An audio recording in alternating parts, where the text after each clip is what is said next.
முதலாவது, தேவரீர் எங்களுக்கு இறங்கும், எங்களுக்கு இரக்கம் செய்யும். ஏதோ ஒரு காரியத்துல உங்களுடைய வாழ்க்கையில ஒரு கலக்கம், வேதனை, பயம், ஆண்டவர் இறக்க செய்யணும், நாங்க ஏதோ தப்பு பண்ணிட்டோம், ஆண்டவர் மன்னிச்சு எங்களுக்கு இறங்கி உதவி செய்யணும், ஆண்டவர் இறங்குனாதான் உண்டு அப்படின்ற நிலைமையில இருக்கீங்களா? தேவரீர் எங்களுக்கு இரக்கம் செய்யும் அப்படின்னு ஜெபிங்க. கட்டாயம் உங்களுக்கு இரக்கம் செய்வார். ரெண்டாவது, எங்களை ஆசீர்வதியும். உங்களுக்கு என்ன ஆசீர்வாதம் வேணும்? சுகம் வேணுமா? விடுதலை வேணுமா? நிம்மதி வேணுமா? குடும்ப சமாதானம் வேணுமா? பிள்ளைகளுடைய திருமண காரியம் நடக்கணுமா? கற்பத்தின் ஆசீர்வாதம் வேணுமா?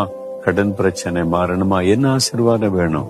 அவரிடத்துல சகலவிதமான ஆசீர்வாதமும் சம்பூர்ணமா இருக்கிறது.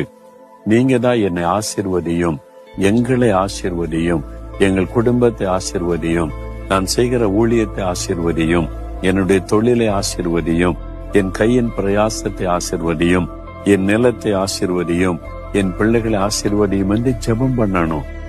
ஆண்டவர்கிட்ட கேளு, உம்முடைய முகத்தை எங்கள் மேல் பிரகாசிக்க பண்ணும். அந்த வெளிச்சம் வந்துட்டா இந்த இருள் விலகிறோம், இந்த தடுமாற்றம் விலகிறோம், குழப்பம் விலகிறோம், தெளிவான வழி கிடைச்சிரும். ஆண்டவரே, உம்முடைய முகத்தை எங்கள் மேல் பிரகாசிக்க பண்ணும். நீங்க அப்படி ஜெபம் பண்ணி பாருங்க.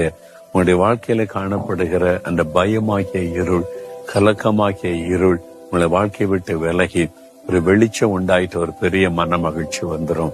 இந்த 3 காரியத்துக்காக இப்ப நீங்க ஜெபிக்கணும். ஆண்டவரை பார்த்து சொல்லுங்க, ஆண்டவரே என் மேல இரக்கமாயிரும், ஆண்டவரே எங்களை ஆசீர்வதியும், உம்முடைய முகத்தை எங்கள் மேல் பிரகாசிக்க பண்ணும். சின்சியரா ஜெபம் பண்ணி பாருங்க. இன்றைக்கு உங்க வாழ்க்கையில அற்புத மாற்றம் நடக்கும்.